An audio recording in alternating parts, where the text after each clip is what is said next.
The 7 people who heal you. Not everyone you meet is meant to stay, but some people become chapters in your healing.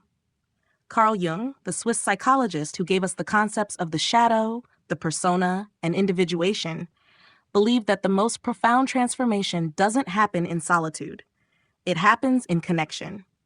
Through the people who reflect our truth, challenge our illusions, and love us into wholeness. These are the 7 types of people who heal you, according to the deeper themes in Jung's work.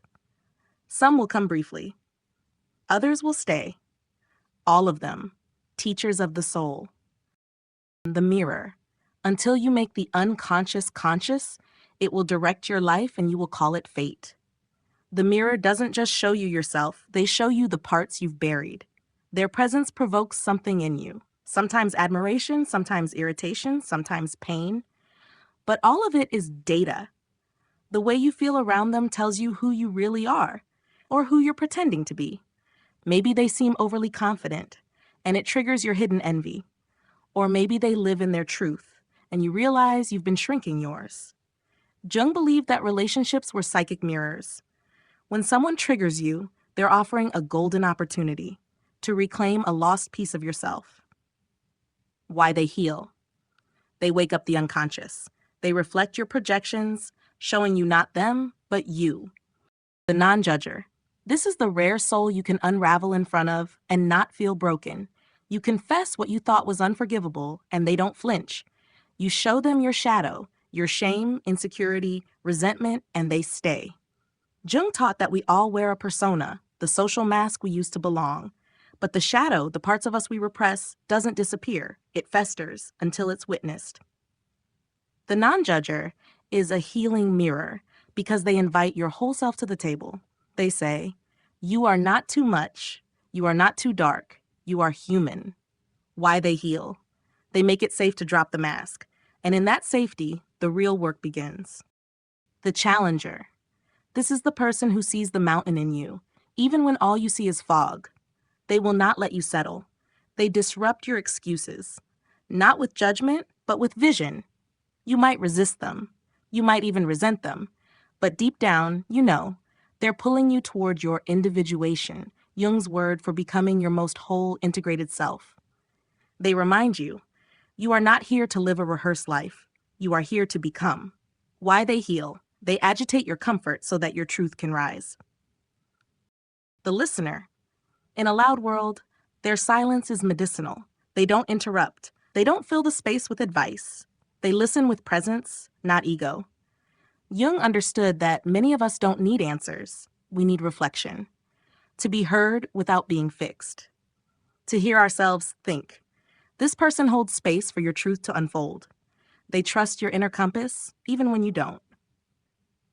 Why they heal. Their listening brings you back to your own inner authority. The truth teller. They don't tell you what you want to hear.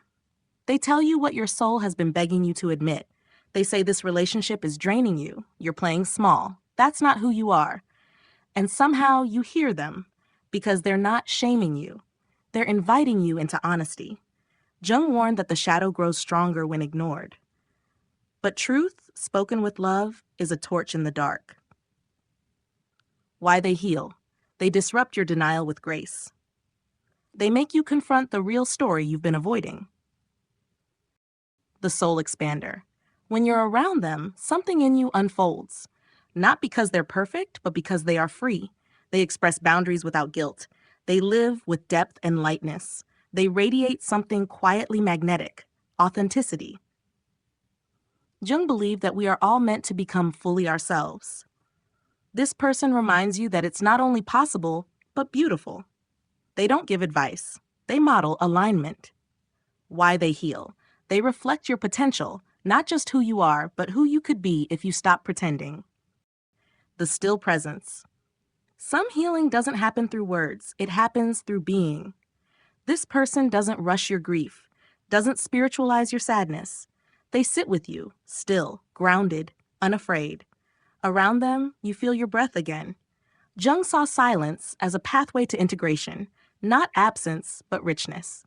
The still presence brings that quiet center into the room. In a world obsessed with fixing, they simply witness. And somehow that witnessing why they heal, they ground you back into yourself without needing to change anything. Maybe you've met one of them, maybe you've lost one, or maybe you're just now realizing who they were. Jung believed the self is not discovered, it is remembered. And we remember ourselves in relationship with the challenger, the listener, the soul expander.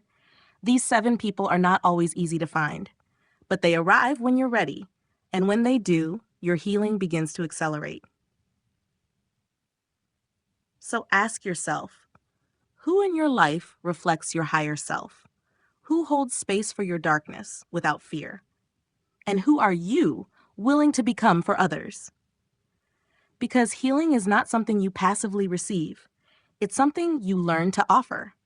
And the world needs more of that.